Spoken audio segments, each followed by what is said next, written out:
किसी पर्वत की तलहटी में रमेसरपुर नाम का एक बहुत ही रमणीय गांव था। इस गांव के मुखिया रमेसर काका थे। सभी गांव वासी रमेसर काका की बहुत ही इज्जत करते थे और उनके विचारों, सुझावों को पूरी तरह मानते थे। रमेसर काका की एक ही संतान थी, चंदा। 15-16 की उम्र में भी चंदा का नटखटपन गया नहीं था। वह बहुत ही शरारती थी। उसके चेहरे पर कहीं भी शोरशी का शर्मीलापन नजर नहीं आता, पर हाँ, उसके चेहरे से उसका भोलापन जरूर छलकता। उस समय हर माँ बाप की बस एक ही ख्वाहिश होती थी कि उनकी लड़की को अच्छा घरवर मिल जाए और वह अपने ससुराल में खुश रहे। रमेसर काका भी चंदा के लिए आसपास के गांवों वरदेखुआ बनकर जाना शुरू कर दिए थे। एक बार पास के एक गांव के उनके मुखिया मित्र ने कहा कि उनकी नजर में एक लड़का है, अगर आप तैयार हों तो मैं बात चलाऊं। रमेसर काका के हां करते ही उनके मुखिया मित्र की अगुवाई में चंदा का विवाह तय हो गया। चंदा का पति नदेसर उस समय कोलकाता में कुछ काम करता था। नदेसर देखने में बहुत ही सीधा साधा और सुंदर युवक था। वह रमेसर काका को पूरी तरह से भा गया था। खैर, शादी हुई और रमेसर काका ने नम आंखों से चंदा को विदा किया। कुछ ही दिनों में चंदा अपने ससुराल में भी सबकी प्रिय हो चुकी थी। 1-2 महीना चंदा के साथ बिताने के बाद नदेसर भारी मन से कोलकाता की राह पर निकल पड़ा। चंदा ने नदेसर को समझाया कि कमाना भी जरूरी है और 5-6 महीने की ही तो बात है। दिवाली में आपको फिर से घर आना ही है, तब तक मैं नजरें बिछाए आपका इंतजार प्रसन्न मन से कर लूंगी। कोलकाता पहुंचने पर नदेसर ने फिर से अपना काम धंधा शुरू किया, पर काम में उसका मन ही नहीं लगता था। बार बार चंदा का शरारती चेहरा उसके आंखों के आगे घूम जाता। वह जितना भी काम में मन लगाने की कोशिश करता, उतना ही चंदा की याद आती। नदेसर की यह बेकरारी दिन दिन बढ़ती ही जा रही थी। उसने अपने दिल की बात अपने साथ काम करने वाले अपने 5 मित्रों को बताई। ये 5 उसके अच्छे मित्र थे। नदेसर दिन रात अपने इन 5 दोस्तों से चंदा की खूबसूरती और उसके शरारतीपन का बखान करता रहता। 5 मित्र चंदा के बारे में सुन सुनकर उसकी खूबसूरती की एक छवि अपने अपने मन में बना लिए थे और अब बार बार नदेसर से कहते कि भाभी से कब मिलवा रहे हो। नदेसर कहता कि मैं तो खुद ही उससे मिलने के लिए बेकरार हूं, पर समझ नहीं पा रहा हूं कि कैसे मिलूं। खैर, अब नदेसर के 5 दोस्तों के दिमाग में जो एक भयानक घिनौनी खिचड़ी पकनी शुरू हो गई थी, उससे नदेसर पूरी तरह अनभिज्ञ था।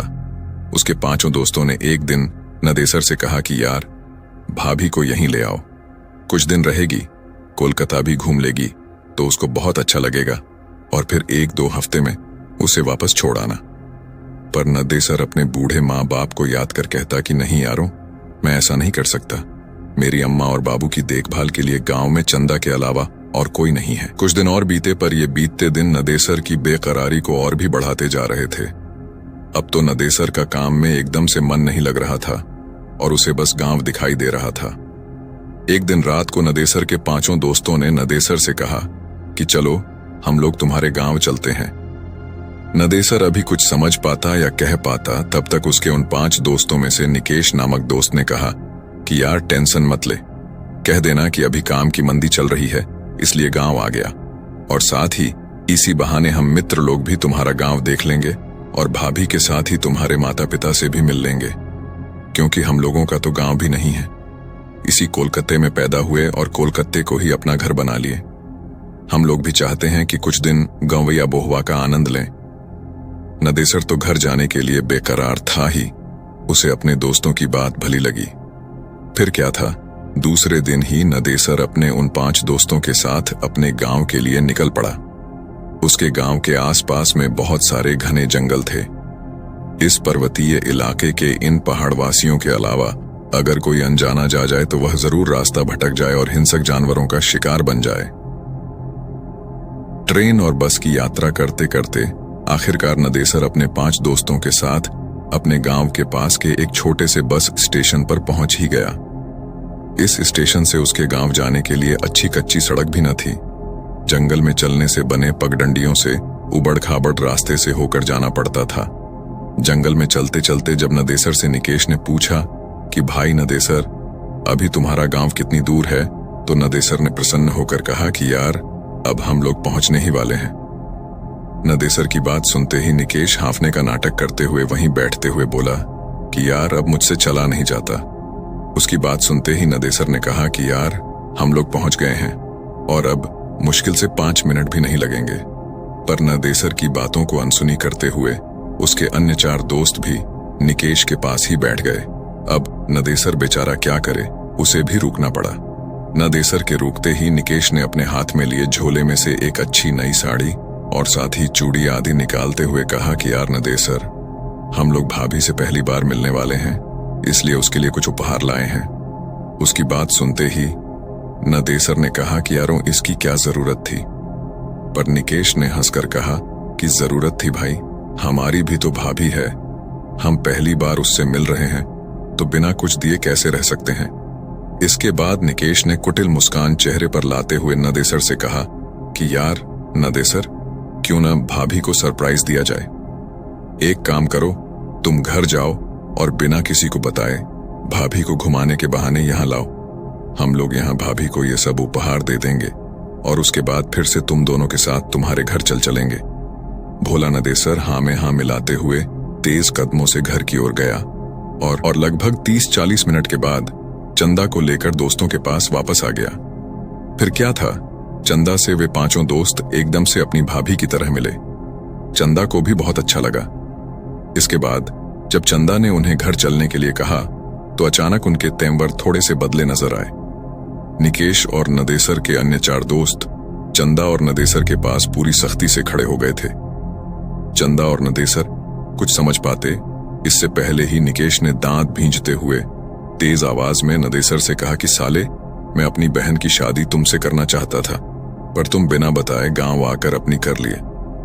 उसकी बात सुनकर नदेसर ने भोलेपन से कहा कि निकेश भाई, आपने तो कभी हमसे अपनी बहन की शादी के बारे में बात भी नहीं की थी और जब मैं घर आया था तो यहां माँ बाबू ने शादी कर दिया था।